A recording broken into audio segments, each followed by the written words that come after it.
ಆತ್ಮೀಯ ಬಂಧುಗಳೇ, ಶ್ರೀರಾಮಚರಿತಮಾನಸ ಲಂಕಾಕಾಂಡ ಇದರಿಂದ ಚೌಪಾಯಿಗಳು ಮತ್ತೆ ದೋಹೆಯನ್ನ ತಿಳ್ಕೊಳ್ಳೋಣ. ಭುಜ ಬಲ ರಿಪು ದಲ ಮಲಿ देखी दिवस कर अंत कूदे जुगल बिगत श्रम आये जह भगवंत प्रभु पद कमल सीस तिन्ह नाये देखी सुभट रघुपति मन भाये राम कृपा करी जुगल निहारे भये बिगत श्रम परम सुखारे गये जानी अंगद हनुमाना फिरे भालू मरकट भट नाना जातु धान प्रदोष बल पाई धाये करी दससीस दोहाई निसिचर अनि देखी कपि फिरे जह तह कट कटाई भट भिरे द्वौ दल प्रबल बिचारी पचारी तरत सुभट नहीं माँ नहीं हारी महावीर निसिचर सब कारे नाना बरन बली मुख भारे सबल जुगल दल सम बल जोधा कौतुक करत लरत करी क्रोधा प्राबिट सरद पयोद घनेरे लरत मनहु मारुत के प्रेरे अनिप अकंपन अरु अतिकाया बिचलत सेन कीन्ही इन्ह माया भयहु निमिष मह अति अंधियारा वृष्टि होई रुधिरोपल ಛಾರ. ಇವು ಚೌಪಾಯಿಗಳು ಮತ್ತೆ ದೋಹೆ. ಈಗ ಇದನ್ನ ಅರ್ಥ ಮಾಡ್ಕೊಳ್ಳೋದಕ್ಕೆ ಪ್ರಯತ್ನ ಮಾಡೋಣ.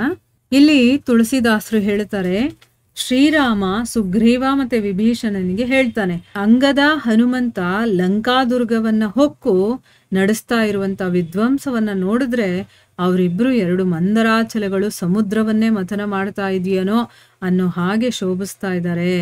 ತಮ್ಮ ಭುಜಬಲದಿಂದ ಶತ್ರು ಸೈನ್ಯವನ್ನ ನುಗ್ಗಾಗಿಸಿ ಆ ವಾನರರಿಬ್ಬರೂ ಕೂಡ ಅಂದ್ರೆ ಅಷ್ಟೊತ್ತು ಎಲ್ಲರನ್ನೂ ಕೂಡ ಕೊಂದು ಎತ್ತೆತ್ ಬಿಸಾಕ್ತಾ ಇದ್ದಾರೆ. ಎಲ್ಲ ಮಾಡಿ ಇನ್ನ ಸಾಯಂಕಾಲ ಆಗಿರೋದನ್ನ ನೋಡಿ ಅಂಗದ ಮತ್ತೆ ಹನುಮಂತ ಇಬ್ರು ಕೂಡ ಕೋಟೆಯಿಂದ ಕೆಳಗಡೆ ಧುಮುಕ್ತಾರೆ.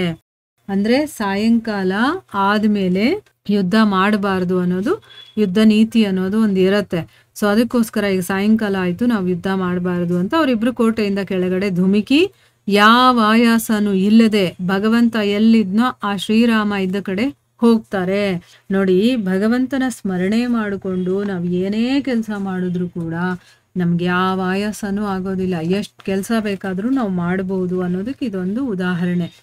ಎಷ್ಟು ರಾಕ್ಷಸರನ್ನ ಕೊಂದಿರ್ತಾರೆ, ಸ್ವಲ್ಪ ಆದ್ರೂ ಸುಸ್ತಾಗ್ಬೇಕಲ್ವಾ, ಅವ್ರಿಗೇನು ಆಗಲ್ಲ. ಯಾಕೆ ಅವ್ರ ಮನಸ್ಸಲ್ಲಿ ರಾಮನ ಸ್ಮರಣೆ ಮಾಡ್ಕೊಂಡು ಮಾಡ್ತಿರ್ತಾರೆ. ಅವರು ಪ್ರಭು ಚರಣಗಳಿಗೆ ಶಿರವಾಗಿ ನಮಸ್ಕಾರ ಮಾಡ್ಕೊಳ್ತಾರೆ. ಆ ಇಬ್ಬರೂ ವೀರರನ್ನ ನೋಡಿದಂತಹ ಶ್ರೀರಾಮಚಂದ್ರ ತುಂಬಾನೇ ಸಂತೋಷ ಪಡ್ತಾನೆ. ಅವರಿಬ್ಬರ ಕಡೆ ಒಂದು ಸಾರಿ ಕೃಪಾ ದೃಷ್ಟಿಯನ್ನ ಬೀರ್ತಾನೆ. ನೋಡಿ, ಆ ಭಗವಂತನ ಕೃಪೆಯ ದೃಷ್ಟಿ ಅವರಿಬ್ಬರ ಮೇಲೆ ಬೀಳ್ತಾ ಇದ್ದಂಗೆ ಅವ್ರಿಗೆ ಏನೇನೆಲ್ಲ ಕೆಲಸ ಮಾಡಿ ಅವ್ರಿಗೆ ಶ್ರಮ ಆಯಾಸ ಏನೇನೆಲ್ಲ ಆಗಿತ್ತೋ ಎಲ್ಲ ಕೂಡ ಪರಿಹಾರವಾಗೋಯ್ತು.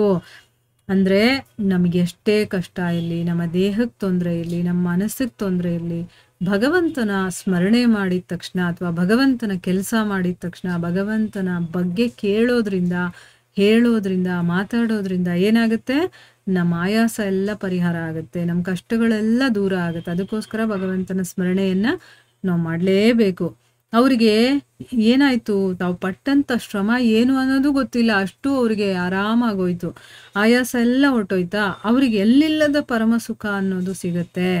ಹನುಮಂತ ಅಂಗದರು ರಣರಂಗದಿಂದ ಮರಳಿ ವಾಪಸ್ ಬಂದಿದ್ದನ್ನ ನೋಡಿ ಎಲ್ಲ ಭಾಲೂಕ ಮತ್ತೆ ವಾನರ ಯೋಧರು ಎಲ್ಲರೂ ಕೂಡ ತಮ್ಮ ತಮ್ಮ ಶಿಬಿರಕ್ಕೆ ಅವರು ಮರಳುತ್ತಾರೆ. ಅಂದ್ರೆ ಈಗ ಮೇನ್ ಯೋಧರು ಇವರೇ ಈಗ ಯುದ್ಧ ಮುಗಿಸಿದ್ದಾರೆ ಅಂದ್ಮೇಲೆ ನಾವು ಕೂಡ ಹೋಗ್ಬೇಕು ಅಂತ ಅವರು ಕೂಡ ತಮ್ಮ ತಮ್ಮ ಶಿಬಿರಕ್ಕೆ ಹೊರಟೋಗ್ತಾರೆ. ಪ್ರದೋಷ ಕಾಲದಲ್ಲಿ ಅಂದ್ರೆ ಈಗ ರಾತ್ರಿಯ ವೇಳೆಯಲ್ಲಿ ರಾಕ್ಷಸರಿಗೆ ಬಲ ಹೆಚ್ಚುತ್ತಲ್ವಾ. ಸೊ ಅವ್ರೇನ್ ಮಾಡಿದ್ರು, ಈಗ ಅವ್ರಿಗೆಲ್ಲ ಬಲ ಹೆಚ್ಚಿತು. ರಾತ್ರಿ ಆಗಿದ ತಕ್ಷಣ ರಾವಣನಿಗೆ ಜೈಕಾರ ಮಾಡ್ತಾ ಅವರು ವಾನರರ ಮೇಲೆ ಹಾರ್ತಾರೆ. ನೋಡಿ, ರಾತ್ರಿ ಇಲ್ಲಿ ಯುದ್ಧ ಮಾಡಬಾರ್ದು ಅನ್ನುವಂತ ಒಂದು ನೀತಿ ಇದೆ, ನಿಯಮ ಇದೆ. ಆದ್ರೆ ಇವ್ರೇನ್ ಮಾಡಿದ್ರು, ರಾತ್ರಿ ಅವ್ರ ಮೇಲೆ ಹಾರ್ತಾರೆ.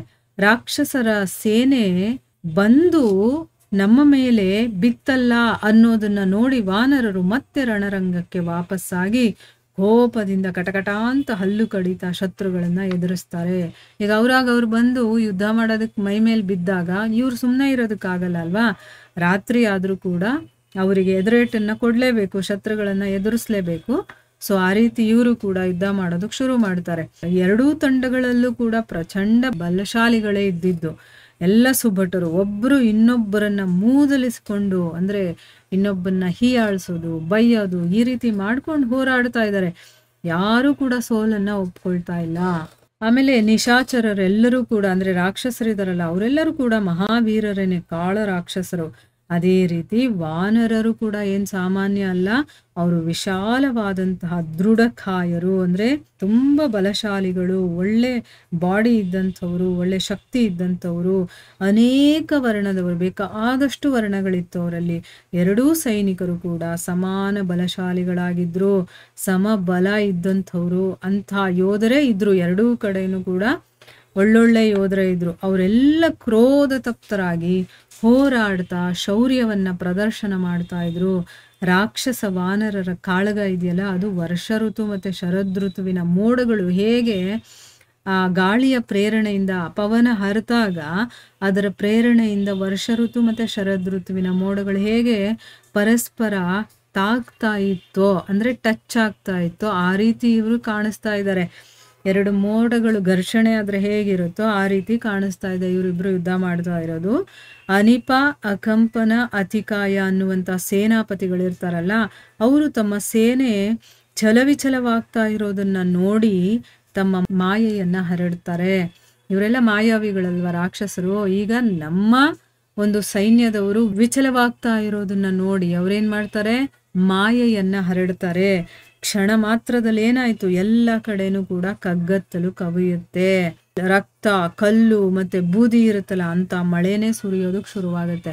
ಈಗ ಕತ್ಲೆ ಆಗ್ಬಿಟ್ರೆ ಒಬ್ರಿಗೊಬ್ರು ಯಾರು ಕಾಣಿಸೋದಿಲ್ಲ, ಯಾರ ಮೇಲೆ ಯುದ್ಧ ಮಾಡೋದಕ್ಕಾಗುತ್ತೆ. ಸೊ ಯುದ್ಧ ಸ್ವಲ್ಪ ತಡೀಲಿ, ನಮ್ ಕಡೆಯವ್ರಿಗೆ ಸ್ವಲ್ಪ ಆರಾಮ್ ಸಿಗ್ಲಿ, ಮತ್ತೆ ಅವ್ರು ಹೆದರ್ಕೊಳ್ಳಿ ಅಂತೆಲ್ಲ ಏನೇನೋ ಯೋಚನೆ ಮಾಡಿ ಅವರು ಮಾಯೆಯನ್ನ ಹರಡ್ತಾರೆ. ಸೊ ಎಲ್ಲ ಕಡೆ ಕತ್ಲೆ ಕವ್ಕೊಳ್ಳುತ್ತೆ.